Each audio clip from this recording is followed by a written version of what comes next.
Chapter 1. Of Roast Boar and Bad Omens. The first mistake was the glitter. The second was attending the Frostclaw Alpha King's mating banquet while wearing it. Zarya Moonwell stood at the foot of the frost-bitten castle steps, her hands shoved deep into the pockets of a velvet cloak that had seen better days, and probably better owners. The wind howled like it had a personal vendetta against her, whipping her curls into her eyes as she stared up at the towering structure carved into the mountain itself. Sharp turrets, dark iron doors, and banners bearing a silver wolf on midnight blue all screamed power, prestige, and pack. All things Zarya did not have. "I swear to the moon goddess," she muttered, adjusting the overly large hood to hide her face. "If I don't trip on these damn heels and make an ass of myself, it'll be a miracle." A miracle wrapped in glitter and secondhand shame. She hadn't planned on attending the Alpha King's banquet. In fact, she'd planned on spending the night in a very different setting, curled up in the basement of Old Mirren's abandoned alchemy shop, eating stale honeycakes and dodging the magical bounty hunters still searching for her after the great love potion fiasco of Duskvale. But then, the invitation arrived. Royal parchment, golden seal, her full name written in bold ink. Zarya Moonwell, alchemist of notoriety and wolf of no known pack, you are hereby summoned to the Frostclaw mating banquet. It was less a request and more a royal command, which really meant only one thing. Some idiot noble had probably ordered one of her questionable enchantments, and now wanted to sue her in front of the Alpha King himself. So she did what any semi-responsible adult would do. She borrowed a gown, charmed her hair to behave it didn't, and swallowed 2 drops of courage elixir, the off-brand kind. What could possibly go wrong? Inside the grand hall, everything glittered, which of course only made her glitter stand out even more. "Stop moving. You're shedding sparkle like a face stripper," hissed the voice of Talia, her +1 and occasional smuggler of healing potions. "It's not my fault this thing leaks," Zarya hissed back, slapping her skirt as if it had personally offended her. "Why does this dress have a built-in glamour?" "Because it's from Madame Vesper's Midnight Collection, and you're supposed to look irresistible under moonlight." "Perfect," Zarya deadpanned. "I look like a possessed disco ball." They made it exactly 3 steps into the ballroom before the scent hit her. Warm cedar, iron, something wild and ancient. Zarya froze. Her wolf, dormant and grumpy since her teenage years, suddenly sat up inside her, ears perked, nose twitching. Nope, don't you dare, she told it. But then she looked up, and her entire fate unraveled. At the far end of the ballroom, sitting in a high-backed throne made of carved obsidian and arrogance, was him. The Alpha King. Kale Thorne. He was tall, dark, and the kind of handsome that made reasonable people doubt their decisions. Shoulder-length black hair swept back in a careless yet immaculate wave. Gold eyes that didn't shine, they burned. Shoulders like a mountain. A jaw sculpted for clenching. The man looked like he ate chaos for breakfast and hadn't smiled since the war. And when their eyes locked across the room, boom. The bond hit her like a lightning bolt dipped in desire and doom. A heat slithered up her spine. Her wolf howled in recognition. Zarya inhaled sharply, one hand going to her chest. "Oh no," she whispered. No. Kale, he smelled her before he saw her. The scent was maddening. Wild jasmine, burned sugar, rain on hot stone. He turned toward it like a predator catching his prey. And there she stood. In a dress so blindingly sparkly it should have been declared a weapon. She was shorter than he expected, with caramel skin, big dark eyes, and a mouth made for arguments. Her magic pulsed like an unstable star. Her wolf shimmered behind her eyes, startled and strong. And worse, the bond snapped into place. His breath caught. No, absolutely not. This couldn't be his mate, his true mate. The prophecy loomed in the back of his mind. The Alpha King's fated queen shall arrive in chaos and moonlight, and bring ruin before salvation. Chaos? Moonlight? Glitter? Kyle clenched the armrests of his throne. This was a prank, a joke. The goddess herself must be drunk. The room shifted. Pack members turned, sensing the shift in energy. Whispers rippled through the nobles. "Is that the king's bond?" He stood slowly. Power radiated off him in waves. His cousin Fenric appeared at his elbow, grinning. "Oh, this is going to be fun." "She's a menace," Kyle growled. "You haven't even spoken to her. She looks like a walking explosion." "I like her already." Kyle descended the dais. Every step echoed. Zarya's eyes widened, but she didn't back away. He stopped in front of her, towering over her small, defiant frame. The silence between them thickened, stretched taut with heat and disbelief. Then she tilted her head and said sweetly, "Hi, I think the moon goddess made a mistake. Is there a returns policy, or do I just slap you and run?" Kyle blinked. His wolf purred. He was doomed. Chapter 2. The Mate from Glitter Hell. There were exactly 3 things Kyle Thorne had never expected to happen at his own mating banquet. Discover his true mate. Discover she was the woman who accidentally blew up a minor noble's carriage 3 moons ago. Discover that she was standing in his grand ballroom, leaking glitter onto his ancestral stone floors.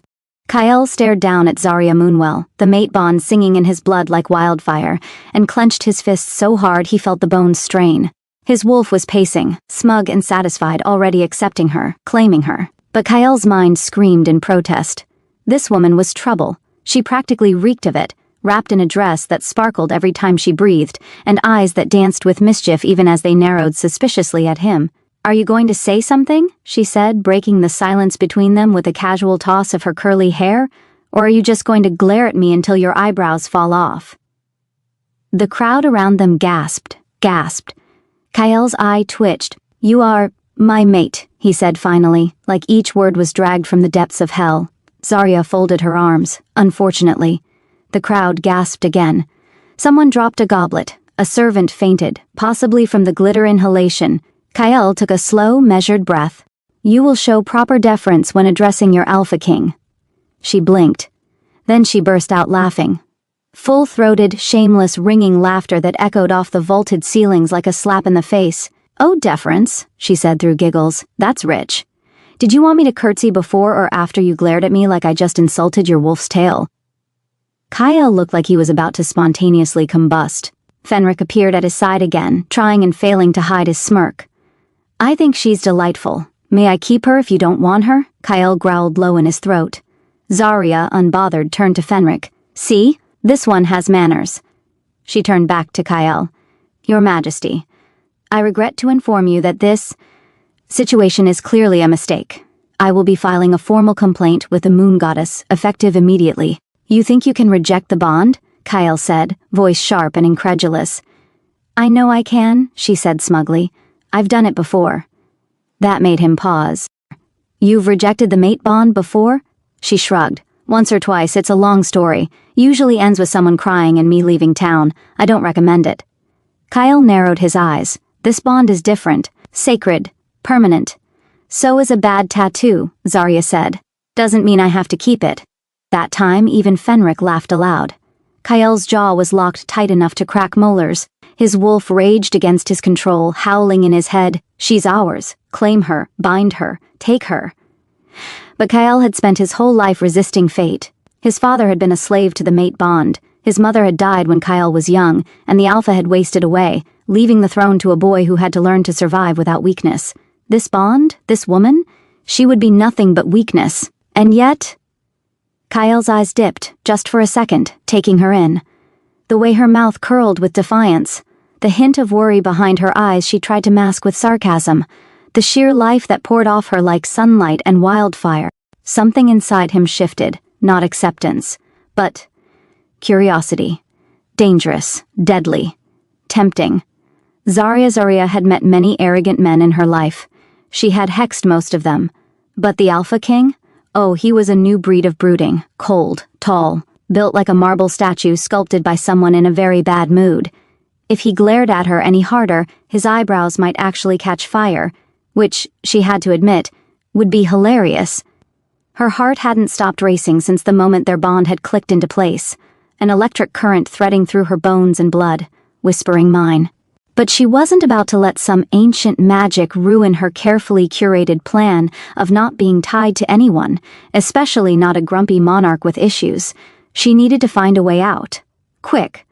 A bell chimed from the upper gallery. A royal attendant appeared, pale and sweating. "Your Majesty," he said, bowing, "the council has requested an emergency session regarding your mate."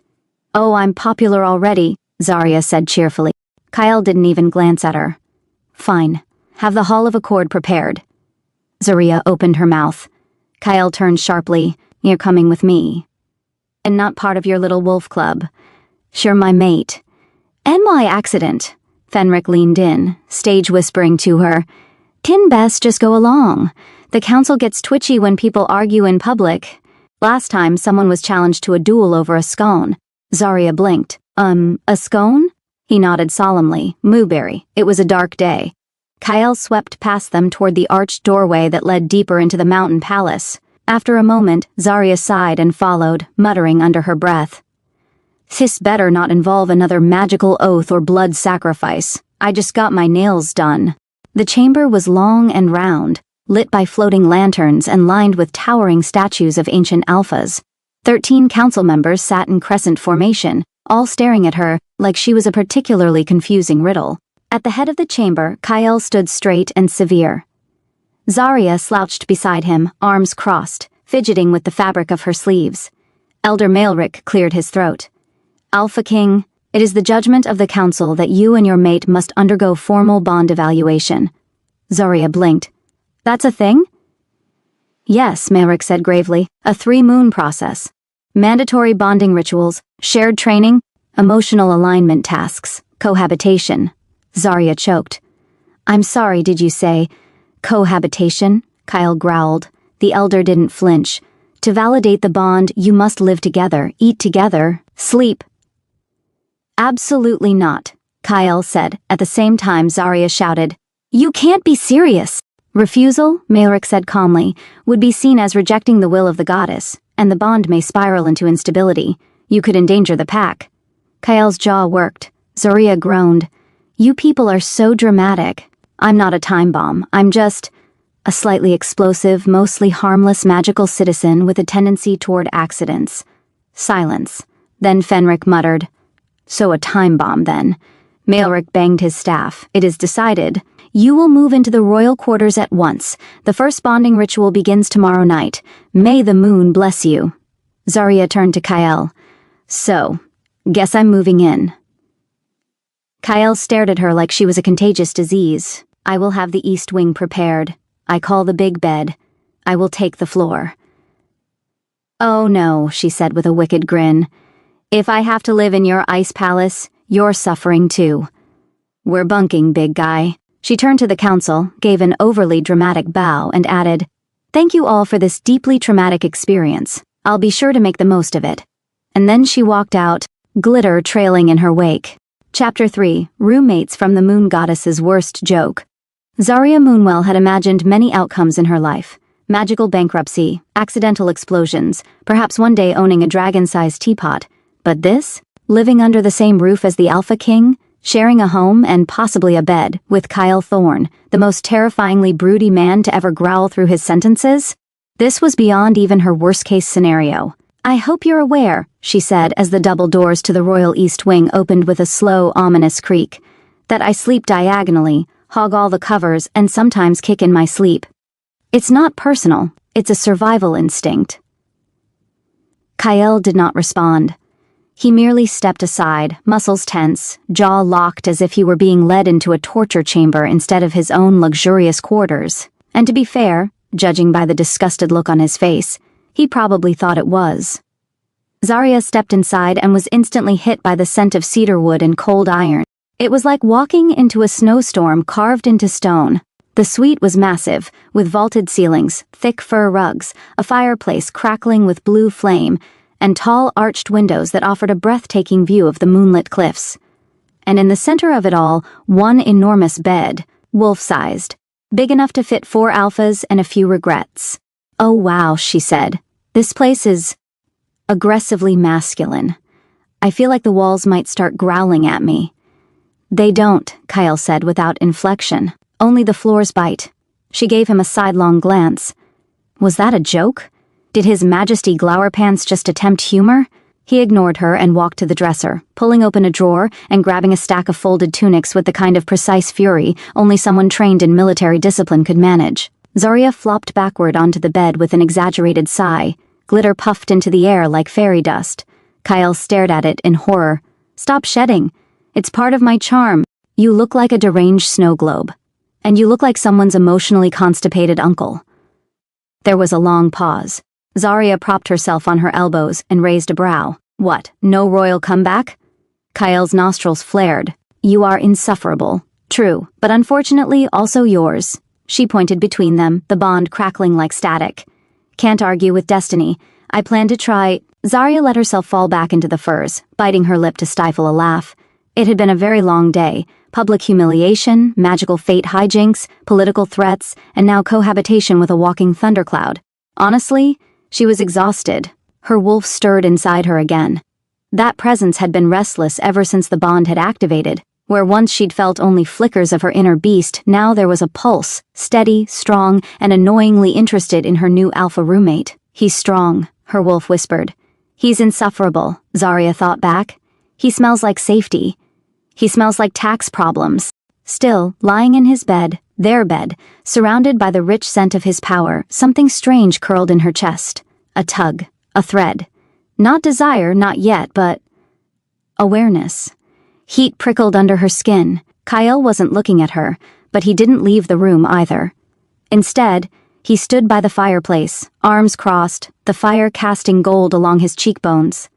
He looked tired beneath the fury, as if every second of holding himself together was a war. Zarya's voice softened without her meaning it to. Is this awful for you too, or just for me? He didn't answer for a long time. Then quietly he said, I never wanted a mate. Something about the way he said it, quiet, almost guilty, made her sit up. Because you don't want love? She asked. No, because I don't have time to lose myself in it. Zarya tilted her head. You think that's what this is? Losing yourself? Kyle met her gaze at last. I watched my father fade after my mother died. He was a great alpha until she was gone. Then he was nothing, and the pack nearly crumbled. Zarya's sarcasm faltered. You think bonding will weaken you. I know it will. She swallowed. Well, that's awkward, because I'm not exactly great at relationships either. I once accidentally made a guy fall in love with a goat. He blinked. I was still learning how to stabilize love runes, she added quickly. His mouth twitched. She grinned. That was almost a smile. Don't flatter yourself too late. Kyle turned away again, shoulders taut. Zarya curled into the blankets and yawned. All right, fine. We'll suffer through this bond evaluation, or whatever. But you should know, I snore like a swamp demon and my magic might randomly set the curtains on fire. I have reinforced them. Of course you have. She watched him grab a blanket and throw it onto the chaise across the room. You're really going to sleep over there? She asked. I'm not sharing a bed with someone I barely tolerate. Suit yourself. I hog the pillows anyway. As she sank into the warm bedding, something inside her loosened. Not comfort, not peace, but maybe the smallest seed of curiosity.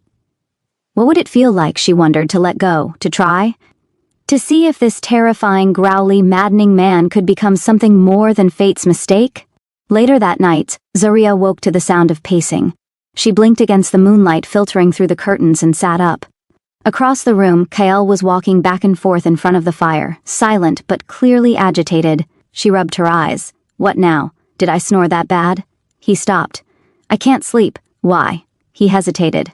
Then, with clear reluctance, the bond. It's distracting. Zarya paused, heart thudding, because she felt it too. The pull, the need, that invisible cord tying her to him. It wasn't desire, not yet, but it was intimate in a way that made her want to bury herself under 10 blankets and never emerge. Come here, she said before she could stop herself. Kael blinked. Excuse me? I said come here. Just for a minute. We're not doing anything. You're pacing like a trapped beast and it's making me twitchy. He stared at her, unmoving. She huffed. Oh, for the love of moonlight. Zarya kicked off the covers and crossed the room, grabbed his wrist and tugged him toward the bed. He resisted at first, then let her guide him, clearly baffled.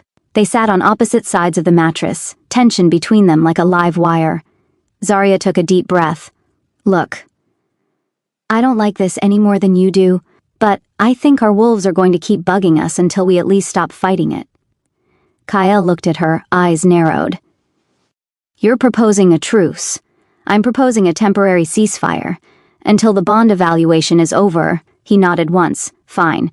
They sat in silence for a beat. The fire crackled. Somewhere deep in the mountain a wolf howled. Then, slowly, Kael shifted to lie down beside her. Not touching, not even close. But there, the air between them shimmered with tension. Not quite lust, not quite comfort, but something entirely new. Zarya stared up at the ceiling. This is going to get so weird, isn't it? Kyle closed his eyes. Yes. And still, despite the awkwardness, despite the glitter, despite the weight of destiny, Zarya slept more soundly that night than she had in months. Chapter 4, Trial 1, Bonding by Breakfast. AKA the pancake incident. Zarya awoke to the scent of smoke. Not fire smoke, no, she could handle that kind. This was kitchen smoke, the kind that warned of carbonized culinary failure and near-death experiences involving frying pans. She bolted upright. The east wing was quiet, eerily so, but the thick, unmistakable scent of burnt food was wafting from the adjacent chamber. Her stomach growled.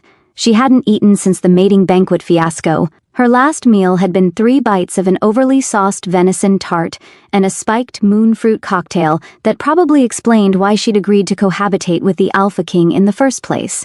Pulling on her robe, a velvet monstrosity she'd conjured at midnight after deciding the palace was too depressing, she padded barefoot toward the source of the chaos. And there he was, Kyle Thorne, the Alpha King, ruler of the Shattered Claw territories. Wielding a spatula like a man prepared to kill with it, he was shirtless.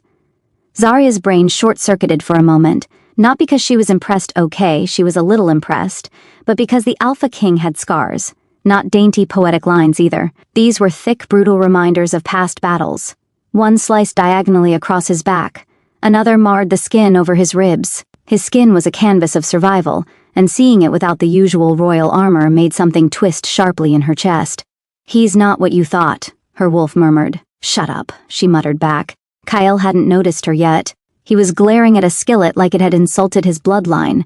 The stovetop sizzled dangerously, black smoke curling upward. She cleared her throat. Kyle jumped.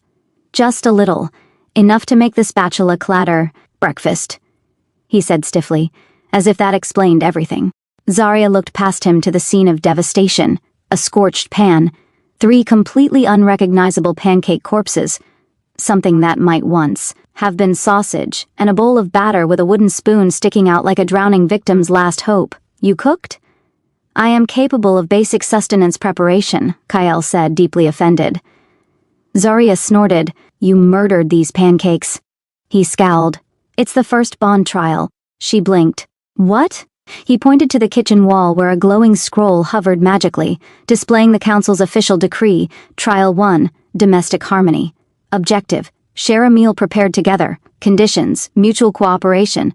No magic, no servants, no murder attempts. Reward, emotional bond strengthening. "I was trying to get a head start," he muttered. "You could have just woken me up," she said, exasperated. "Or made coffee. That's a bonding activity. You were sleeping like the dead. I dreamt I was drowning in glitter. That's not my fault. It is literally your fault." They glared at each other. Then, absurdly, Kale turned back to the pan, scraped out the charred remains, and said, "Fix the batter." Zarya narrowed her eyes. "Are you asking or commanding?" His eye twitched, requesting. She moved to his side. "See? That wasn't so hard." 10 minutes later, the kitchen looked slightly less like a crime scene and more like a chaotic bakery run by wild wolves. Zarya had commandeered the batter. Kyle was on flipping duty, closely supervised after he nearly folded a pancake in half like a treaty parchment. "You're using too much pressure," she said, reaching across to adjust his grip. Their fingers brushed. The bond surged, warm, sharp, electric. Zarya jerked back. Kyle's nostrils flared, but he said nothing. Neither did she. Instead, she slid her fingers into the batter again. "Okay. Add blueberries." "I don't like blueberries." She stared at him. "You don't like blueberries? They're pretentious. They're a fruit. I stand by my assessment." Zarya shook her head. "We're adding them. Trial says mutual cooperation." Kyle muttered something about fruit tyranny, but obeyed. By the time the last pancake stack was assembled, the two of them were dusted in flour, spattered in syrup, and slightly breathless from arguing over whether cinnamon belonged in batter. It did. She won. They sat at the long table in the breakfast nook, too far apart to touch, but close enough to smell one another.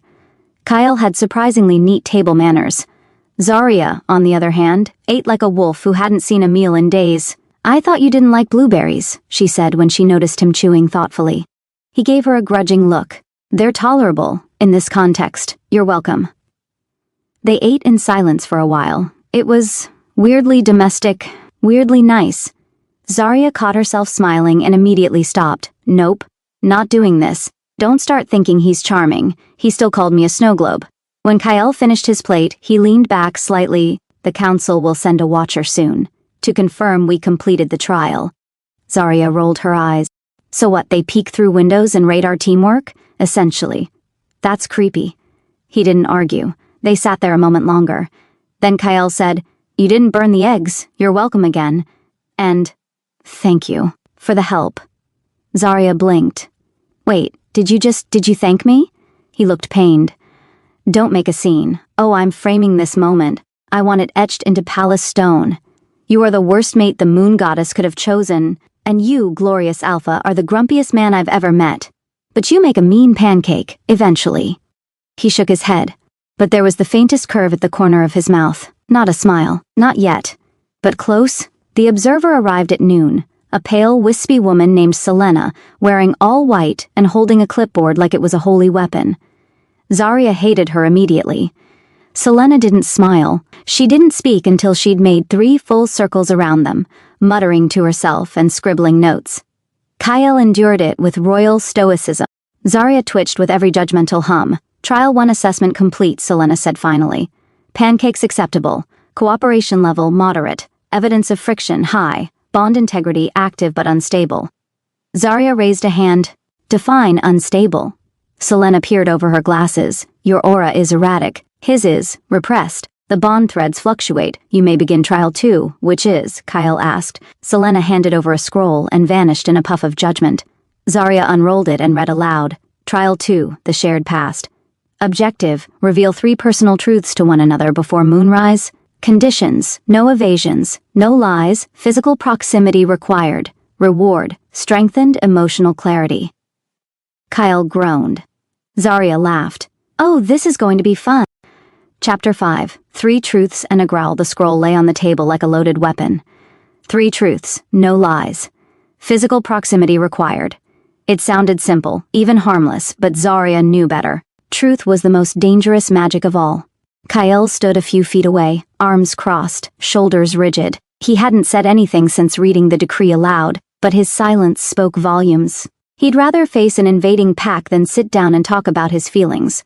Zarya walked past him to the sitting room hearth, plopped herself down on the fur-lined chaise and patted the space beside her. "Come on, King Brood. If we're gonna be forced into emotional exposure, let's at least do it in comfort." Kyle hesitated. "You have to sit close," she reminded him. "Trial says physical proximity." His scowl deepened, but he moved, slow and deliberate. When he finally sat beside her, close enough that their knees brushed, his heat bled into her skin. Zarya tried to pretend she didn't feel it. The awareness, the current, like lightning woven into air. Kyle didn't move any closer, but he also didn't pull away. "Who starts?" he asked gruffly. "I will," she said, surprising herself. She swallowed hard. Her palms were suddenly damp. Why was it easier to joke around with him than to be real? Because real meant vulnerable, and she wasn't sure she was ready for that with the man who had publicly rejected her just 3 days ago. Still, she owed it to herself to try. "Okay," she exhaled slowly. "Truth 1, I hate most magic." Kyle blinked. "You're a spell witch." "Yup." She looked at the fire. "But it scares me. My mother was powerful, too powerful. She used enchantments to bend people to her will. She said it was love, said it was protection, but she was just afraid of letting anyone make choices she couldn't control." Kyle's jaw flexed. "I swore I'd never be like her," Zarya continued. "So when I use magic, I make it silly, ridiculous, covered in glitter, like I'm mocking it, like I'm mocking her." Kyle didn't laugh. He didn't scoff. He just said, quietly, "You're not like her." The words hit harder than she expected. She cleared her throat. "Your turn." Kyle's brows furrowed. He looked away. "I've never let anyone touch my back." Zarya blinked. "Not even your lovers?" "I don't keep lovers." "Liar," she almost said, but she stopped, because there was no flicker of deceit in his tone. Kyle stared at the fire like it had wronged him. "The scars. They're not from war. Not all of them. Some were punishment." Zarya froze. "My father believed pain taught loyalty," Kyle continued, voice hard. "He taught obedience with iron and blood.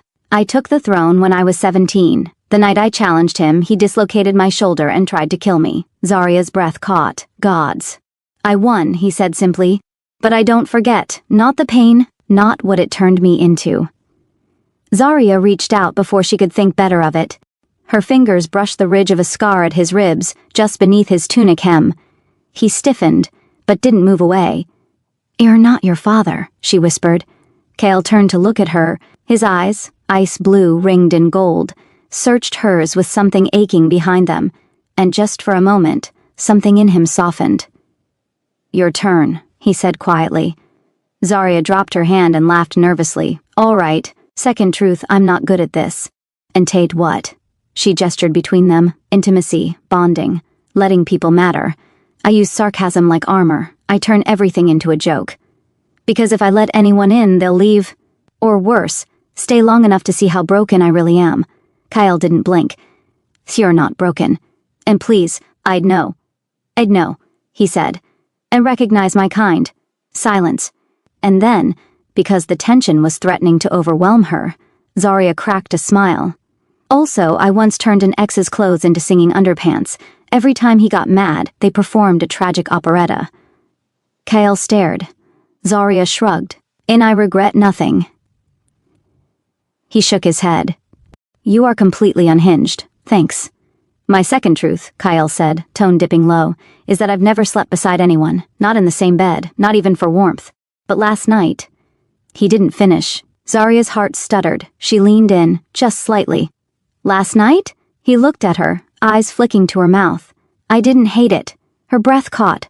For a beat, the bond throbbed, like a heartbeat between them. Not painful, not overwhelming, just present. Kyle's third truth came without preamble. "I'm afraid of what you're doing to me." She blinked. "That's not very romantic. I don't know how to be romantic." Zarya gave him a lopsided smile. "Good thing I'm an expert." He rolled his eyes, but he was smiling, barely, a ghost of it. But it was real. She shifted closer. "Okay," she said. "Final truth from me." She reached out and took his hand. His fingers twitched in hers. "I used to fantasize about my mate," she said softly. "I imagined he'd be sweet, gentle, charming. The kind of guy who'd bring me pastries and write me poems." Kyle arched a brow. "You're saying I disappoint you?" "No." She turned his hand over, tracing the scars across his knuckles. "I'm saying, I never imagined I'd want someone like you. Fierce, unyielding, honest to a fault. But now I'm starting to think the moon goddess might have known exactly what she was doing." Kyle didn't speak, but he lifted her hand to his mouth and pressed a kiss to her palm. Zarya's breath hitched. She stared at him, wide-eyed. "You kissed me," she said dumbly. "No," he said, voice low. "I kissed your hand. Don't make it weird." "It's already weird," she whispered. He leaned closer. "Do you want me to stop?" "No," she breathed, "but I'll bite you if you get cocky." He smirked. And this time it was full. Sharp, rare, devastating. Then he kissed her for real. It wasn't frantic, or possessive, or even particularly graceful. It was slow, almost unsure, like he was giving her time to pull away.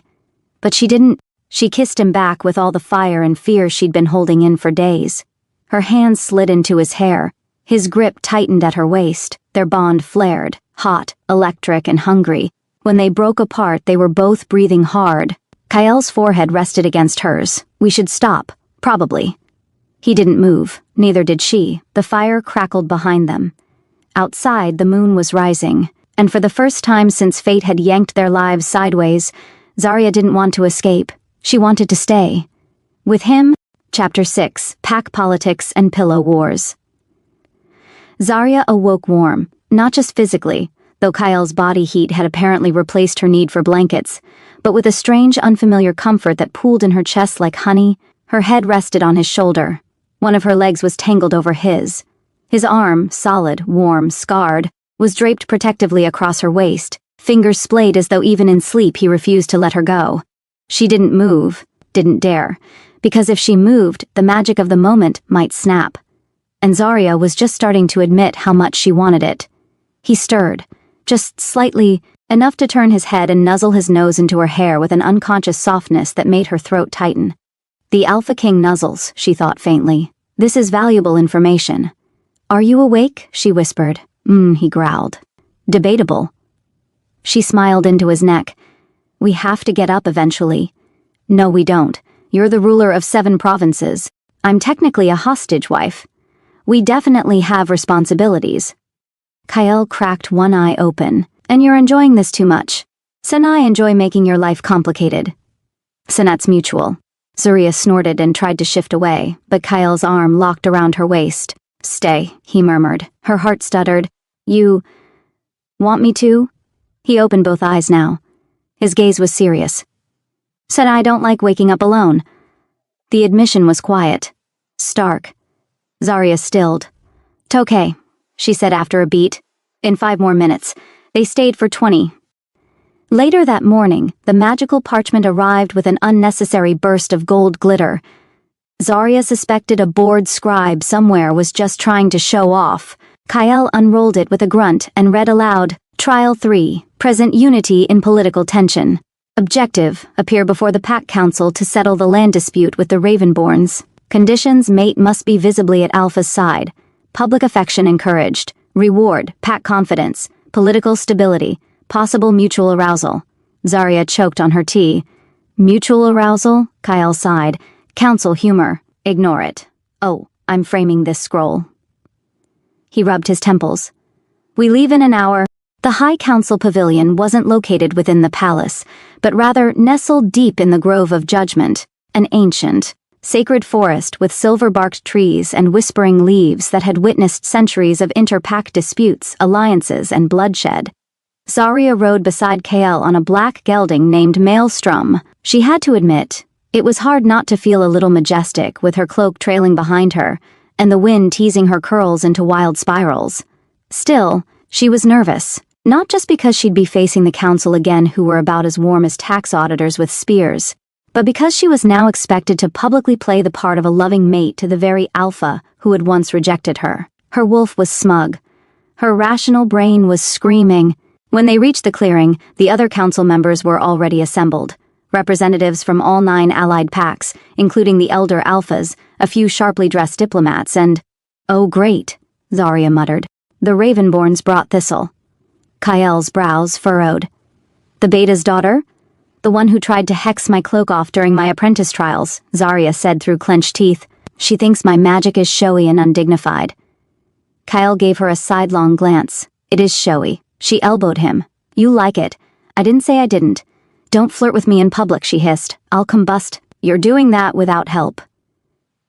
Before Zarya could reply, the meeting began. Alpha Callan of the Ravenborns rose first. A broad-shouldered man with prematurely gray hair and a voice like gravel, he laid out his case with the calm arrogance of someone who assumed the council would bend to his will, and the lands north of the Black River have been disputed for decades, he finished. We believe, with the change in leadership, now is the time to settle the claim in our favor. Kyle didn't flinch. The land was settled by Shattered Claw families before the war, he replied. You've grazed your herds there illegally for years. If anything, you owe restitution. Callan's mouth twitched. An interesting position, Your Majesty. One might expect a newly bonded alpha to show a bit more diplomacy. The jab was subtle. Zarya wasn't. She smiled sweetly. Or maybe he's just not easily manipulated by people who dress like sad oak trees. The council went very still. Kyle coughed. Zarya. What? She whispered. You said public affection was encouraged. I'm defending your honor. Callan glared. I see you've brought your mate, despite her unconventional manners. Zarya's smile widened. You should see my magic. Very unconventional. Cal reached over and took her hand. The move was smooth, effortless, and it lit her up like a bonfire. Their bond pulsed. Strong, steady. Council members glanced between them, eyebrows raised. Kyle's voice dropped into a low, authoritative timbre. My mate speaks with my authority. Any insult to her is an insult to me. Zarya blinked at him. Callan backed down. The council deliberated. They cited scrolls and maps and ancient treaties. In the end, Kyle's side won. Barely. The Ravenborns were ordered to withdraw within 7 nights and pay a symbolic tribute. As the council closed, Alpha Seraphine of the Duskfangs approached. She was tall, silver-eyed, and terrifyingly elegant. The 2 of you, she said, studying Kyle and Zarya like one might a rare wine. This bond, it's not what I expected. Neither is he, Zarya said dryly. He's surprisingly cuddly. Kael grunted. Seraphine's lips twitched. Make it last. The realm needs a bonded Alpha King. And you. She looked at Zarya. You may be the best thing to happen to him. Kael said nothing. But his grip on Zarya's hand didn't loosen. Later that night, after a successful council trial and hours of travel, Kael looked almost relaxed. Zarya collapsed onto their shared bed with a groan. I deserve a foot massage and a cake. You're getting neither. Unfair. I was charming, terrifying, and only mildly inappropriate. That deserves a reward. Kael removed his tunic. What do you want? Zarya looked up. You. He froze. She blinked, startled by her own words. I meant that I want you to help me unpack. Gods, that came out wrong. But Kael was walking toward her, slow and purposeful, and there was a look in his eyes that made her pulse jump. You want me? He said, voice dark and low. She swallowed. Maybe. He leaned down. Be sure. She reached up and tugged his belt, only to suddenly whack him with a pillow. Kael stumbled, stunned. Zarya grinned wickedly. I told you not to get cocky, he growled, and launched a counterattack. Feathers flew. Laughter echoed. The bed became a war zone. At some point, Zarya pinned him, straddling his waist, both of them breathless and flushed. The teasing faded. His hands slid up her thighs. Her smile softened. Kael, say it again. What? That you want me? She cupped his face. I do. He surged up and kissed her like she was everything. Chapter 7. Moonlight and Markings. The world was quiet. Too quiet. Zarya lay atop Kael, chest rising and falling in sync with his, her hands still cradling his face as though afraid to let go. His golden eyes watched her from beneath half-lowered lids, searching her expression for any flicker of uncertainty. None came. He whispered her name like a prayer. Zarya. She touched his lips with 2 fingers. Don't stop. Her voice was breathy but sure. Her body sang from the adrenaline of their playful chaos, but now something deeper pulled her forward. Need, yes. Desire, certainly. But also something far more dangerous. Trust. She trusted him. Kael slowly sat up, holding her as he did, so she was now astride him fully, their faces close. His hands splayed across her hips, large and grounding. Her legs bracketed his body, and her thin sleeping tunic rode up with each shift of movement. She gasped as their cores brushed. The thinnest barrier remained, and it was torture. I don't want you because of the bond, she whispered, almost to herself. I want you because you're you. Kael, the Alpha King with his stupid stone scowls and ridiculous growls who lets me steal half the bed and make sure I don't burn my breakfast. He made a pained sound, cupping the back of her neck. Zarya, if you keep talking like that, I'm going to forget how to be gentle. Good. She surged forward and kissed him. This kiss was nothing like the heated peck from the day before, nor the teasing little brushes they'd stolen in moments of weakness. This was devouring. This was claiming, tongues tangled, teeth nipped, her hands fisted in his hair, dragging him impossibly closer. Kael groaned, the sound guttural and desperate. He wrapped his arms around her and flipped them gently, easing her down onto the mattress, his body covering hers in a protective cocoon of heat and muscle. He braced himself above her, trembling slightly. This is your choice, he said hoarsely. Not fate's, not the council's, not the goddess. Yours. Zarya stared up at him, breathing hard. I want you, Kael. Her voice was clear, steady. I've wanted you since the moment you were infuriating and beautiful and growled at me in the great hall. A slow, wolfish grin spread across his face. You like that? Maybe. Say it. I liked it, she whispered.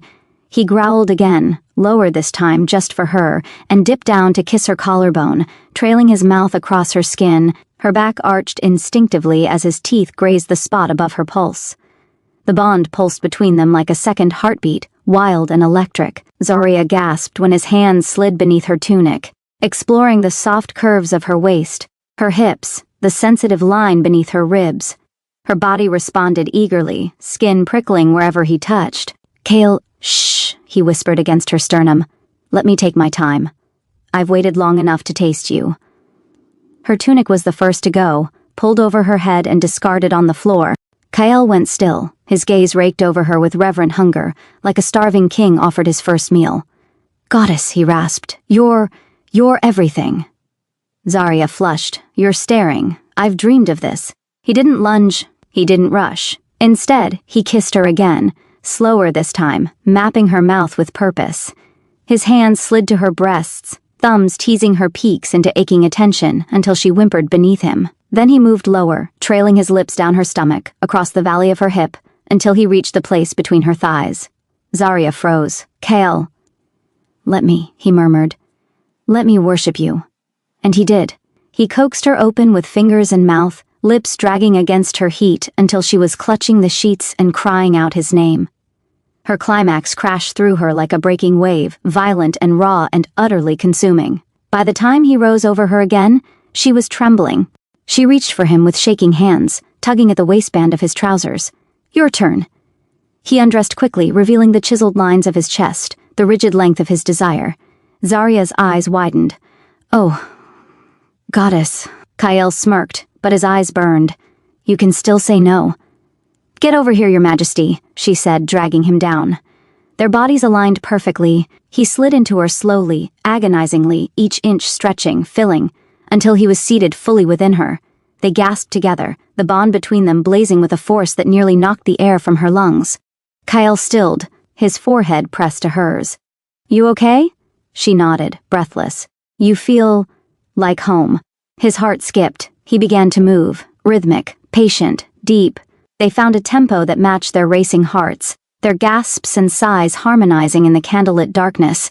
The bond responded wildly, flaring with light, pressing images into their minds, memories, hopes, flashes of past pain and future joy. When she came again, Kyle followed with a roar that shook the bed frame. For a long while, they simply lay there, entwined, spent, shining with the afterglow of something that felt dangerously close to sacred. Later that night, Zarya drifted in and out of sleep, cocooned in Kyle's arms. Her wolf purred, her body floated, and her heart, her foolish, bruised, brave heart, felt full. Then her skin burned. She woke with a gasp. "Kyle!" He was already awake, eyes wide with alarm, then awe. A soft silver light emanated from her shoulder. And then, searing, aching, real, a mark began to etch itself into her skin. Not painful, not exactly. It was more like pressure and power, and something ancient that was suddenly theirs. The shape formed in glowing lines, a crescent moon cradling a crown, surrounded by twin wolves howling in mirrored reflection. Kyle brushed trembling fingers over it. "It's the royal bond mark." Zarya stared. "It's beautiful. It only appears when a bond is fully accepted, emotionally, physically, spiritually." Her throat tightened. "Then it's real, and when he kissed her again, the mark shimmered, sealing their fate. Chapter 8. Whispers in the Bloodline. The sun had barely begun to rise when Zarya stirred. Wrapped in Kyle's arms beneath the heavy fur blanket, she blinked slowly, eyes adjusting to the soft golden glow bleeding through the canopy curtains. Her body ached in the best way, every limb heavy with satisfaction. Her shoulder tingled slightly, the bond mark humming like a newly awakened heartbeat against her skin. For a moment, she simply lay there, listening to Kyle's breathing, feeling the steady thud of his heart under her palm. So much had changed in a matter of hours. He'd claimed her, not with dominance, but with reverence, and she'd claimed him right back. It terrified her. How easy it had been to fall, how natural it felt to stay. Kyle shifted beside her and murmured something unintelligible against her neck, his stubble tickling her skin. He always growled in his sleep, but this was almost soft, like a dream-tinged purr. She smiled, brushing her fingers through his dark, messy hair. He'd never looked more human, more vulnerable, more hers. And then, as if summoned by the gods of chaos and inconvenient timing, there was a knock. Not just any knock, the loud, authoritative, very public knock of an official summons. Kyle groaned. "If that's the council again, I swear I'll exile someone." Zarya snorted. "Just throw a boot at the door. That always works for me." But she was already sliding out of bed, wrapping herself in a deep sapphire robe embroidered with golden vines. Kyle's colors, though she hadn't realized that when she stole it from the wardrobe last night. She padded barefoot to the door and cracked it open. A tall, nervous-looking palace steward bowed deeply. "Lady Zarya, Alpha King, you're both urgently requested in the Moonstone Hall. The High Seer has arrived, with news." Zarya's brow furrowed. News of what? She wouldn't say. Only that it involves the Queen. Zarya blinked. What queen? The steward glanced between them and swallowed. You, Lady Zarya. The Moonstone Hall was a sacred space deep beneath the palace, carved from pure white marble that shimmered with a faint inner light, imbued with ancestral magic. No voice echoed there. Every sound was softened, reverent, ancient. Zarya stood beside Kyle as the High Seer approached. The seer was a withered woman, with a face like paper-thin parchment and eyes of silver fire. Her name was Melira, and Kyle had warned Zarya she only emerged from the sacred archives when something truly monumental stirred in the ley lines of power. Melira bowed low to Kyle, then turned and knelt before Zarya. The room gasped in unison. Even Kale tensed. Melira, Kale said sharply, explain yourself. The seer lifted her gaze. The mark has revealed more than your bond, Alpha King. It has awoken what was hidden. The girl you've mated is not merely fated. She is descended from the Moonborn line. Zarya blinked. What line? Melira reached into her robes and drew out an ancient scroll wrapped in violet ribbon. There was once a bloodline of Luna-blessed women, directly descended from the first true mate the moon goddess ever chose. Their line vanished after the Great Sundering, when packs turned on one another and the old courts collapsed. Zarya stared at her. And you think I'm one of them? I know you are. The bond mark you carry is proof. It responded not only to Kyle's power, but to yours. You're not just a mate, you are a queen by blood. Kyle cursed softly. Zarya took a step back. That's not possible. My family was nobodies. My parents were hidden. Kept safe. Your mother was of the last Moonborn house, Elantre. She was forced into hiding when the royal houses fell. Kyle turned to Zarya. Zar, why didn't you ever tell me? Because I didn't know, she snapped, voice shaking. The magic in the hall swirled around them, responding to her rising pulse. Kyle reached for her, grounding her with a firm touch on her wrist. Easy, he murmured. Breathe. Melira rose slowly. The powers of the Moonborn are not only symbolic, they are tied to prophecy. It is said that when one reawakens, she will bring balance to the realm, but only if her mate is her equal in strength and in choice. Zarya's mouth went dry. Choice? True union, not forced, not political, real, emotional, physical, spiritual. She nodded toward Kyle. You have passed that trial. Kyle's grip tightened slightly on her wrist. Zarya blinked. What now? Melira's silver eyes gleamed. Now, you learn who you really are. That evening, Kyle cleared the royal wing of the palace that night. Only a few guards remained stationed at the ends of the hall. Zarya had spent most of the afternoon being tested by Melira, who'd conjured spectral ancestors and guided her through ancient meditations until her brain felt like mashed herbs and chaos. Zarya finally collapsed on a velvet lounge in their bedroom, still wearing ceremonial silver robes and smelling like moonflower incense. Your girlfriend is secretly magical royalty and may be responsible for saving the entire realm. No pressure or anything. Kyle chuckled, dragging a damp cloth across his chest as he returned from the bathing pool. And you're handling it remarkably well. No fireballs, no sarcastic declarations of doom. I'm saving those for later. He crossed the room and knelt beside her, taking her hands. I don't care if your bloodline is divine or muddy. You're still the woman who eats cake with her hands and tries to curse my advisors under the table. Since I only did that twice. Hinmei, my point is, whatever this means, we face it together. She leaned forward, kissed his jaw. And you're going soft, Alpha King. Then make it easy. And then she dragged him toward the bed again. Chapter 9, the Oracle's warning. The dream began like a memory. Zarya stood in the center of a frozen lake, barefoot. Snow fell in delicate spirals from a moonless sky, and her breath curled in silver wisps. She turned slowly, arms wrapped around herself. In the distance, someone called her name, soft, broken, almost desperate. Zarya. She spun, no one, only silence. Then the ice beneath her cracked. A web of silver fractures bloomed under her toes, and just beneath the surface, eyes. Countless golden eyes staring up at her, hungry, familiar. Then, a scream. Zarya jolted awake, heart galloping like a runaway stallion. Kyle was already up, crouched beside the bed with a dagger in hand, his golden eyes sharp. What is it? Who's here? No one, she breathed. Just a dream. He lowered the blade but didn't relax. That wasn't just a dream. I felt it through the bond. It screamed through me. She swallowed. There were eyes beneath the ice, watching, and a voice. Mine? Yours? I don't know. It said my name like it was the last time it could. Kyle stood slowly, rubbing a hand down his face.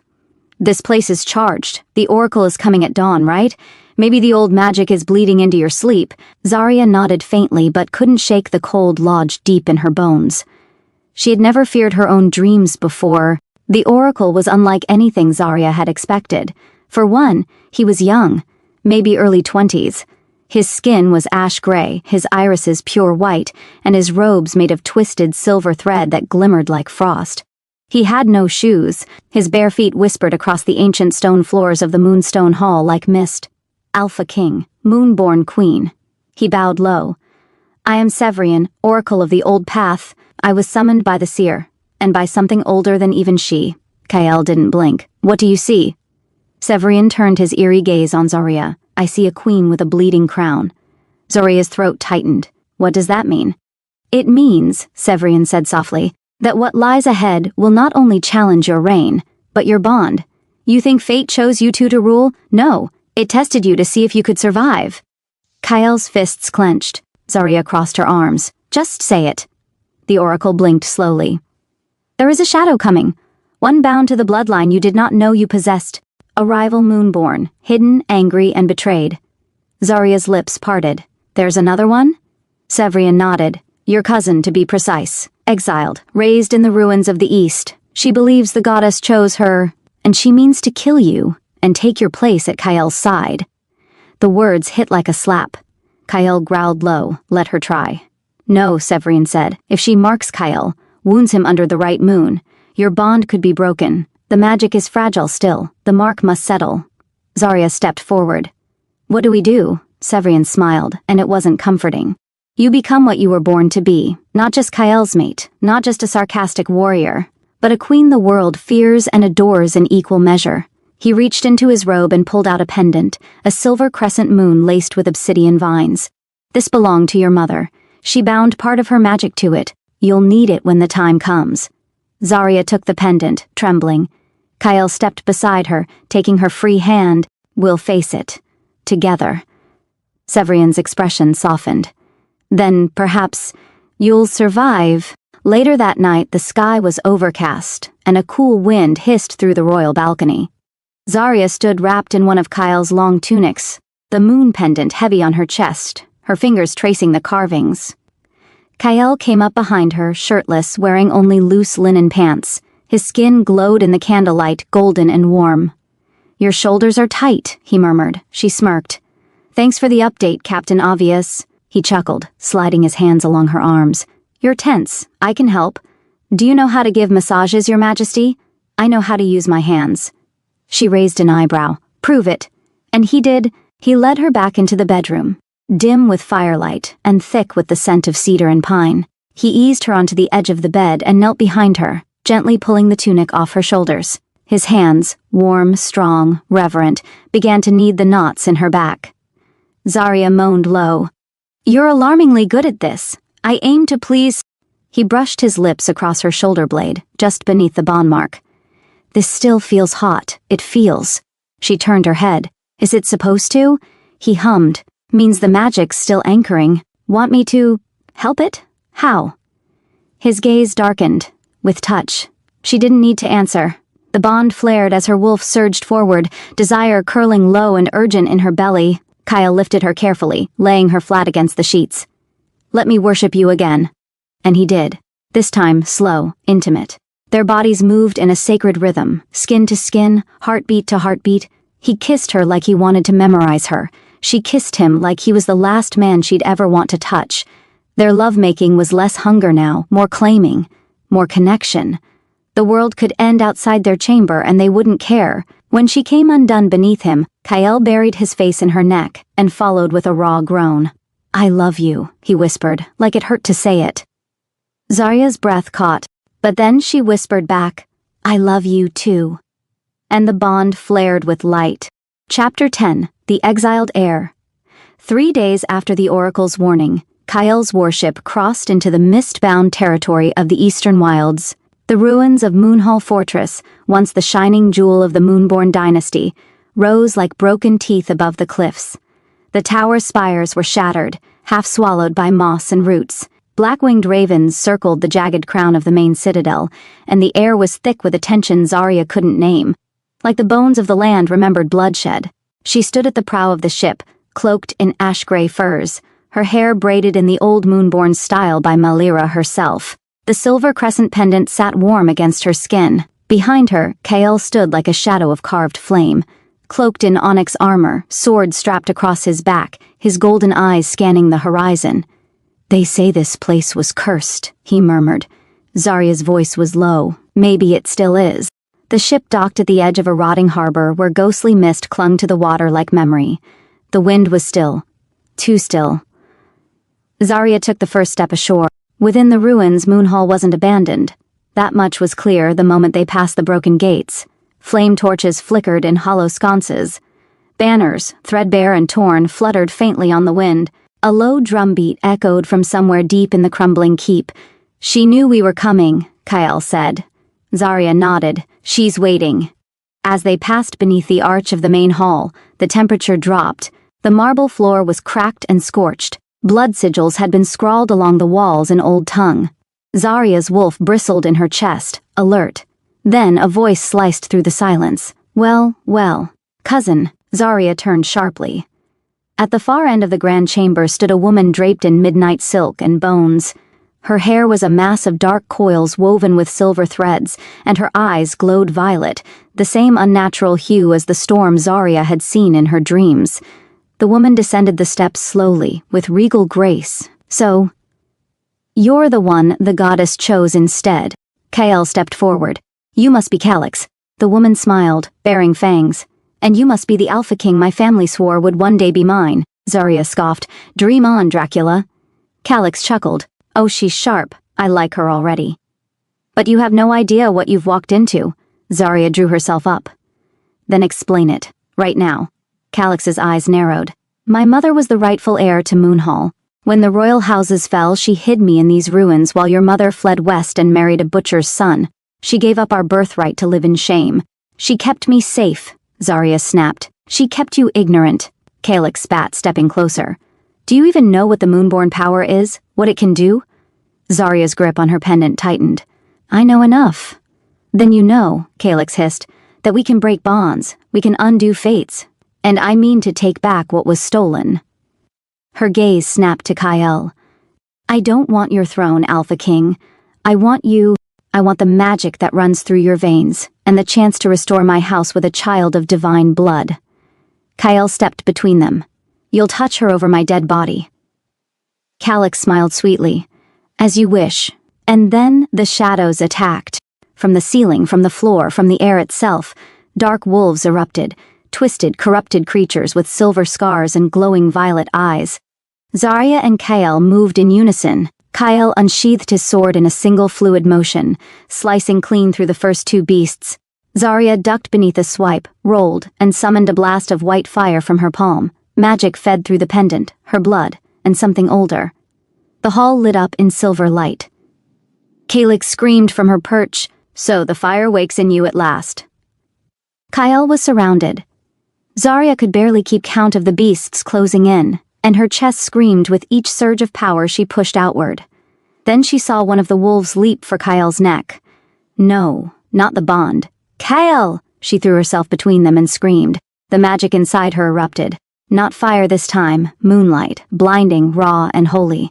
It knocked the beast back, singed its skin into smoke. The others howled and scattered, some vaporizing into ash. When the light faded, Kael was on his knees, sword buried in the stone, breathing hard. Zarya collapsed beside him, blood dripping from her nose. Calyx stared at them from above, something new in her expression. "Fear, you've awakened it," she whispered. "You shouldn't have." And with a scream, she vanished in a plume of shadow. They camped that night in the ruins of the Moonhall's old sanctum, a domed chamber with a skylight that looked up at the stars. Zarya lay wrapped in Kael's arms, every inch of her aching. "She's powerful," Kael said, voice low. "She's angry. She thinks I took her life." Kael brushed a hand through Zarya's hair. "You didn't take anything. You're not responsible for the goddess's choices." Zarya was quiet. Maybe not. But I am responsible for what happens next. They lay in silence for a long moment. Then Kyle said, "You burned like a star back there. What was that?" Zarya turned to face him, their noses almost touching. "I think it was the Moonborn. Real magic. The kind that only comes when you're willing to burn everything to protect someone." Kyle kissed her softly. "Then I'm lucky you're mine." She kissed him back, then let her head rest against his chest. "We'll stop her. Together." And above them, the stars shifted, as if the universe were watching. Chapter 11, The Moonborn Trial. The dream came again, but this time, Zarya knew it wasn't a dream at all. She was standing beneath a silvery tree that pulsed with an otherworldly light. Each of its leaves was shaped like a crescent moon, glowing and whispering in a language older than time. The air shimmered around her, thick with power and memory. A woman stood beneath the tree, tall and radiant, her face veiled in starlight. "You are not ready," the woman said in a voice that echoed in Zarya's bones. "But you must come." Zarya opened her mouth to speak, but no sound emerged. The woman raised a hand, and a white flame ignited in her palm. "The trial of the Moonborn awaits. 3 challenges: body, heart, and soul. Only when you pass may your bond be sealed, and your power fully awakened." And then Zarya was falling. She jolted awake with a cry, tangled in furs, Kyle's arm draped protectively over her waist. He stirred instantly. "Zarya?" She pushed up onto her elbows, chest heaving. "She called me." Kyle blinked the sleep from his eyes. "Who? The moon goddess? Or something close to her?" "She said I'm not ready, that there's a trial I have to pass." He sat up, his golden gaze sharp. "A moonborn trial?" She nodded. "Body, heart, and soul." Kyle growled low, running a hand through his sleep-ruffled hair. "This is why Calyx fled. She knew it was coming, that you're about to ascend." Zarya swallowed. "She said our bond can't fully anchor until I pass it." Kyle reached for her hand, strong and steady. "Then we go. Whatever this trial is, we face it together." With Melira's guidance, they traveled deep beneath the Moonhall ruins, into tunnels untouched for centuries. The walls were carved with silver glyphs, glowing faintly at their approach. Zarya could feel the air change, denser, alive with memory. At the final gate, Melira stopped. "You must enter alone," she said softly. "The trial is yours, my queen. But Kyle, you will be tested as well." Zarya turned to Kyle, her fingers brushing his jaw. "Promise me you won't follow." He smirked. "I'll wait. But don't take too long. I already miss you." She leaned in and kissed him, soft, lingering, reverent. Then she turned and stepped into the dark. The gate sealed behind her. The first trial, the body Zarya found herself in a forest drenched in moonlight. Every leaf glistened, every root shimmered. Her body was bare, but she felt no shame, only purpose. A creature stepped into the glade, half wolf, half stag, with silver horns and blazing eyes. The voice echoed, "To command your blood, you must master your form." The beast charged. Zarya dodged, instincts sharpening. Her limbs moved with an unnatural grace. As the creature lunged again, she rolled beneath it, reached for the fire within her, and called it. Flame erupted from her palm, but it didn't burn. It wrapped around her, transformed into armor made of moonlight and memory. She struck the beast once, palm to its heart. It vanished in a burst of silver dust. And the voice whispered, "One complete." The second trial, the heart this time, she stood in a mirrored chamber. All around her were visions, dozens of them. Kale with another woman. Kale rejecting her again. Kale dying. Each vision cut her deeper. The voice murmured, "What will you do when love breaks?" Zarya clenched her fists. "I fight for it, every damn time." The mirror in front of her rippled. Kyle stood there, shirtless, wounded, begging for her to leave. "I'm not worth it," the vision of him said. "I'll only break you." Zarya stepped through the mirror. "Then break me, but I'll still stay." The pain vanished. The room shifted to starlight, too complete. The third trial, the soul Zarya, was now standing in a graveyard under a violet sky. Hundreds of shadowed figures surrounded her, whispering, clawing at her thoughts. "You are not worthy. You are a mistake." She was the true heir. Zarya dropped to her knees, then a hand touched her shoulder. She looked up and saw herself, or rather, a younger version. Frail, bruised, with the eyes of the girl who'd once been a joke in her pack, the younger Zarya knelt beside her. "They lied about you, but I always knew you were meant for more." Zarya sobbed once, and then stood. She opened her arms, light erupted from her chest, the figure screamed and vanished, and the voice said, "You are whole." As Zarya faced the divine, Kyle waited in the hollowed chapel above, sitting in stillness, until the air shifted.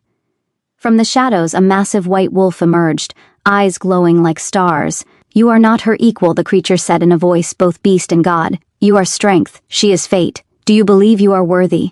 Kyle stood slowly. "I don't know." The beast growled. "Then why fight?" "Because I choose her, not for power, not for destiny, but because my soul knew hers before I had a name." The beast stilled. Then it bowed. "So be it."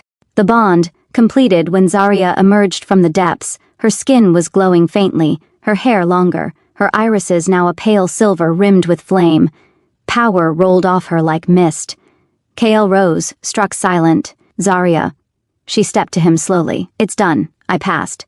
He took her in his arms, trembling slightly. "You're different. I'm more me than I've ever been." Their lips met and the bond flared, searing and complete. This time there was no hesitation, no burn, only perfect anchoring. Zarya gasped against him. "I feel everything." Kyle smiled against her skin. "Then feel this," and he lifted her, carried her into the chapel, and laid her down among the velvet moss and shafts of holy light. Their bodies joined again, but this time as equals, as fated mates with no more shadows between them. When they reached the peak together, stars exploded behind Zarya's eyes. And somewhere deep in the ruins, Kalix screamed in rage. Chapter 12. The Proving of Power. When they emerged from the eastern wilds, the sky had changed. The stars pulsed brighter. The moon rode higher than it should have, and the wind that swept across the highland trails whispered names. Ancient ones. Names that hadn't been spoken aloud since the moonborn fell. Zarya rode beside Kael at the head of the king's vanguard, her silver-lined eyes scanning the horizon as the palace walls of Obsidian Reach came into view. They had left as bondmates torn by prophecy. They returned as a fully mated pair, alpha and queen united in blood, fire, and fate. But power always breeds fear, and waiting inside the marble and onyx citadel was not celebration, but challenge. They were met in the royal courtyard by Chancellor Aldrin and 2 members of the High Council, all dressed in ceremonial black with emerald sashes, traditional garb for judgment, not welcome. "My king," Aldrin said with a bow, though his eyes lingered on Zarya with clear distrust. "You've returned." "Changed." Kyle dismounted, his armor catching the sun. "For the better." Aldrin's voice was smooth. "There is unrest. Rumors. The court demands clarity. About the woman at your side. About her lineage. Her loyalty." Zarya stepped forward. "They'll have it." The Chancellor blinked, clearly unused to a queen who didn't wait to be spoken to. Zarya smiled coolly. "Schedule the proving. Let them test me. Let them see what I am." Aldrin looked to Kyle. Kyle's voice was steel. 3 days. The council nodded and dispersed. Kyle turned to Zarya once they were alone. "You didn't have to offer that." "Yes," she said, touching his chest. "I did."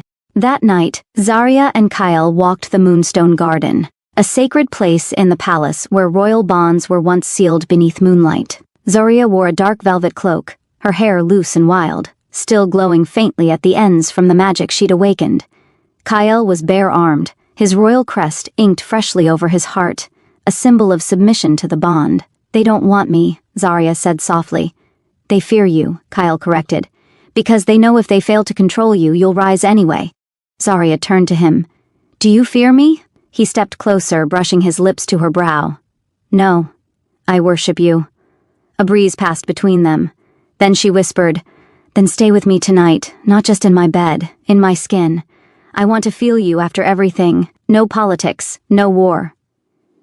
Kyle's eyes flared gold, and he lifted her into his arms with reverence.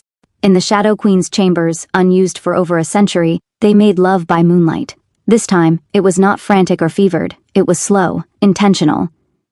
Kyle's hands explored every inch of her like he was memorizing her all over again. Zarya shed the last of her walls, trembling under his kiss as he worshipped her with tongue, teeth, devotion. He pinned her wrists above her head. She gasped. "I want to see you fall apart," he whispered, like the moon tearing the tide, and she did. The magic of their bond pulsed between their bodies. Every climax a wave of power, binding their spirits tighter than any vow. When she lay against his chest afterward, she whispered, "Promise me you won't flinch when they come for me." Kyle turned his head to press a kiss into her hair. "I'll rip out their throats before they touch you." 3 days later, the Grand Court convened. Hundreds gathered, nobles in silks and armor, pack leaders from distant clans, even emissaries from the vampire houses and the southern bear tribes. Zarya entered the Court of Blades in a silver-gold battle gown threaded with ancient runes. Her bare shoulders bore the mark of the Moonborn, a crescent now fully etched into her skin, glowing faintly under the open dome. Kyle sat at the high throne, flanked by guards. Zarya walked to the center of the arena and raised her chin. "I am Zarya Moonborn, daughter of the exiled Queen Lysel, mate of the Alpha King Kyle of Obsidian Reach. I do not ask for recognition, I claim it." Gasps rippled through the crowd. Chancellor Aldrin stepped forward, voice echoing, "By royal decree and old law, the mate of the king may be tested.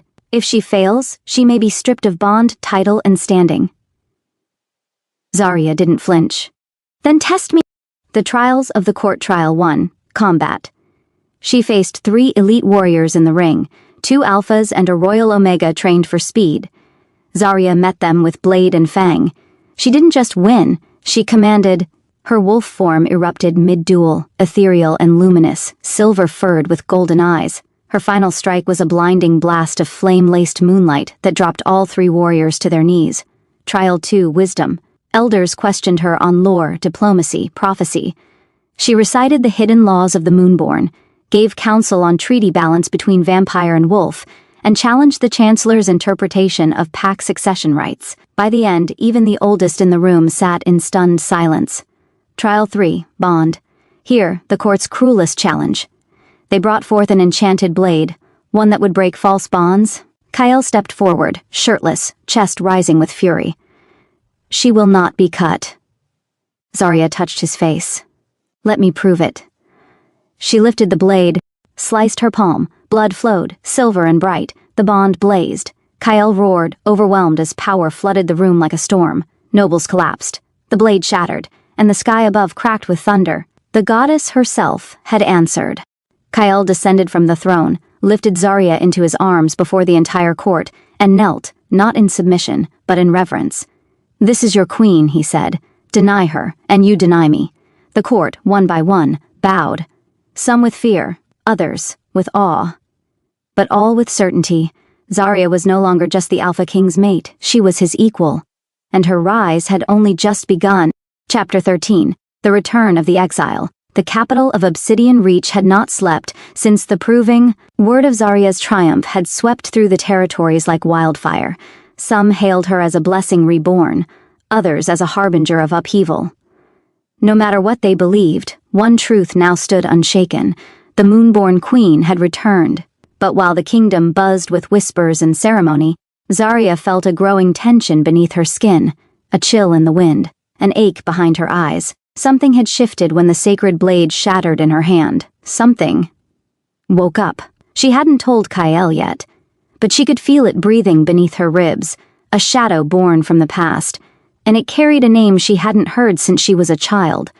Oren. It was Melira who brought the letter, delivered by Falcon, written in a hand Zarya knew from her childhood, precise, elegant, vicious. "Dearest sister, you always were Mother's favorite, but bloodlines run deeper than love, and deeper still than prophecy. I wonder, will Kale love you when he finds out what you really are? Come to the ruins of Idale, alone, or I'll make you watch this kingdom burn. Your twin, Oren." Zarya's blood ran cold. Oren, her twin sister, thought dead during the rebellion that destroyed their birth kingdom. She'd vanished in the chaos, a toddler at the time. No trace, no scent. Zarya had spent years mourning her, dreaming of her, wishing. Now she regretted every one of those dreams. Zarya stood by the moonlit falls that night, the waters glowing with magic and starlight. Kyle joined her, his expression unreadable, his chest bare beneath a velvet cloak. She could feel the storm in him the moment she turned. "You're going," he said. Zarya didn't deny it. "I have to. She's dangerous, Zarya. She's not your sister anymore. That letter, I know what it was, but she has answers about me, about our bloodline, about what's still changing inside me." Kyle came to her, brushing her cheek. You're already more powerful than any queen this kingdom has known. You don't need to chase ghosts to prove your worth." "I'm not chasing worth," she whispered. "I'm chasing the end of this." Kyle's jaw clenched. "Then I'm going with you." Zarya shook her head. "No, if this is about blood, it has to end with blood." Kyle pulled her against his chest hard. "You come back to me, do you understand? If you don't, I will tear every mountain down to find you." She nodded against his neck, then kissed him like it might be the last time. Adale was dead. Once a thriving ancestral city of the Moonborn, now a graveyard of shattered towers, petrified trees, and bones weathered to dust. The moon shone down like an open eye, cold, watchful, ancient. Zarya stepped between broken columns with her hood low and her senses flared. Magic crawled across the stones like vines. Whispers hissed in languages she almost understood. And then she saw her, standing in the heart of the ruins, dressed in black velvet and silver bones, was a mirror of herself. Same face, same hair, same eyes, but colder, hollow, like a doll dressed in a corpse's skin. "Oren, you came," Oren said, smiling, "like a good sister." Zarya stepped forward. "What do you want? To finish what Mother started?" Oren raised her hand, and shadows exploded from the stones. They clashed under the open moon, light against dark, memory against vengeance. Oren moved like a wraith, her magic warped and poisonous, the ruins feeding her with centuries of hate. Zarya called on her bond, her love, her anchor. She could feel Kyle's mark burning on her skin even from miles away. "You were always the shadow," Oren hissed. "I was the heir, not you." "But she chose you. She chose peace," Zarya shouted, dodging a blast of black fire. Oren snarled, "Peace is weakness." And then Zarya saw it, flickering behind Oren's rage, a tether, not magic, not power, a curse. Someone else had her bound, twisting her, feeding on her pain. Zarya dropped her defenses and opened her arms. "I forgive you," she said softly. Oren screamed and launched forward for the killing blow. But Zarya caught her, wrapped her arms around her sister, and whispered words in the ancient tongue. The curse shattered, Oren collapsed, and the ruins fell silent. Zarya emerged from Idale carrying her sister's limp form in her arms. Not dead, but sleeping, healing, the curse broken. The line of the Moonborn no longer divided by war. Kyle was waiting on the edge of the high cliffs, eyes locked on her. When he saw her, whole and radiant, moonlight dancing in her hair, he dropped to his knees. And when she reached him, he stood, cupped her face, and kissed her like the world had just begun again. "She's safe?" he asked. "For now," Zarya said, "but there's one more thing I need." Kyle raised a brow. "Name it," she smiled. "I want our coronation." Chapter 14, The Coronation of the Moon Queen. The dawn before the coronation painted Obsidian Reach in molten gold. Every tower of the palace had been polished. Banners hung from every parapet, midnight blue stitched with silver crescents. The air thrummed with energy. Wolves from all across the continent gathered outside the city gates, their howls forming a rising chorus of reverence. From the far reaches of the Frostfang glaciers to the jungle-bound southern isles, every pack had sent their leaders. It had been 2 weeks since the battle at Idale. 2 weeks since Zarya broke the curse on her sister, shattered centuries of Moonborn silence, and proved herself not only a mate, but a ruler. Now the kingdom would finally make it official. The night before Zarya couldn't sleep, she stood by the windows of the royal suite, wearing a thin silver robe, staring out across the city. The streets below were alive with firelight and music. Celebration roared from every direction, but her chest felt hollow. Kyle approached from behind, shirtless, loose pants slung low on his hips. He wrapped his arms around her waist and nuzzled her neck. "Nervous?" he murmured. Zarya exhaled, terrified. He turned her to face him. "Why?" "Because tomorrow I stop being a symbol and start being real. No one can romanticize a queen once she takes the throne. They'll look at my choices, not my mystery." Kyle tucked her hair behind her ear, then let them look. Let them see the woman who shattered blood curses, who united the packs, who taught a king to kneel. She smirked. "You did kneel rather beautifully. I can demonstrate again, if you need reminding," he said, dropping to his knees in front of her with a wicked grin. Zarya bit her lip as Kyle's hands slid up her thighs beneath her robe. Their coronation eve burned with promises and pleasure, and by sunrise, Zarya was wrapped in his arms, breathing steady, anchored, ready. The ceremony was held in the Moonfang Amphitheater, Carved into the heart of the obsidian cliffs, thousands gathered, wolves in every form, human, shifted, somewhere in between. No other space could hold them all. At the highest tier stood the platform, the throne carved from nightstone, and beside it, the queen's dais, empty, waiting. Kyle was already seated when Zarya arrived. Gasps echoed through the canyon as she stepped into view. She wore a gown of starlight silk, woven with celestial runes. Her long hair was braided with threads of moonlight, bound by a crown of silver branches and obsidian thorns. On her shoulders shimmered the full crest of the Moonborn, a blazing crescent above twin wolves entwined. Kyle rose to meet her, dressed in royal black with his own armor etched in silver to match hers. When she reached him, the ceremony began. The high priestess, cloaked in white, lifted her hands. Zarya Moonborn, born of exile, chosen by the goddess, bonded to our king. Do you accept the throne not as reward, but as duty?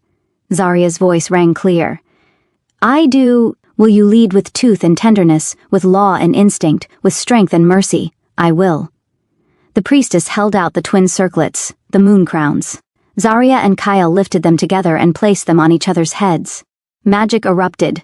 A light burst into the sky, pure, moon-white and fire gold.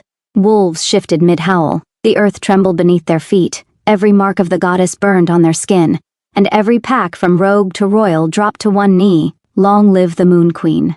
Long live the Alpha King. The court was alight with music and dancing that night. Kyle and Zarya led the first dance, their bodies twined in a slow, sweeping rhythm that silenced the entire hall.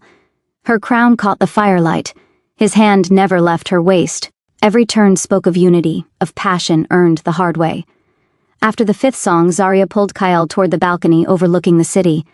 Look at them, she said, resting her head on his shoulder. I never thought I'd be a part of this. You didn't become part of it, he said. You made it. A warm wind blew over them, and then Zarya said the words she'd been holding in her heart for days. Kyle, I'm pregnant. The silence was thunderous. Kyle blinked. Say that again. I'm pregnant, she whispered, unable to hold back the tremble in her voice. The healers confirmed it yesterday. I wanted to tell you before the ceremony, but... Kyle fell to his knees again. But this time, it was different, reverent, overwhelmed. He pressed his lips to her stomach. Their bond blazed anew. The crowd inside didn't hear the conversation, but they did see the queen glowing brighter than ever, and the king's joy lighting the entire mountain. 1 year later, Epilogue Obsidian Reach stood stronger than ever. Peace treaties held. The rogue packs returned to alliance. Auron now served as Zarya's advisor, her magic slowly purified through time and ritual. She still walked with shadows, but they no longer owned her. And in the royal nursery, under a ceiling painted with constellations, Zarya rocked a swaddled baby boy. His eyes were already gold. His hair, dark as Kyle's, bore the faint shimmer of silver roots. Kyle stood behind her, arms circling them both. Have we picked a name yet? He asked. Zarya smiled softly. Lior. It means light returned. Kyle kissed her temple. Perfect. Outside, the kingdom howled under a full moon. Not in mourning, not in rage, but in hope. And the queen who had once been unwanted was now the most beloved in history. Hey everyone, thanks for watching. If you loved it, don't forget to like, subscribe, and hit that bell icon for more amazing content. Drop a comment with your favorite moment, and I'll see you in the next one.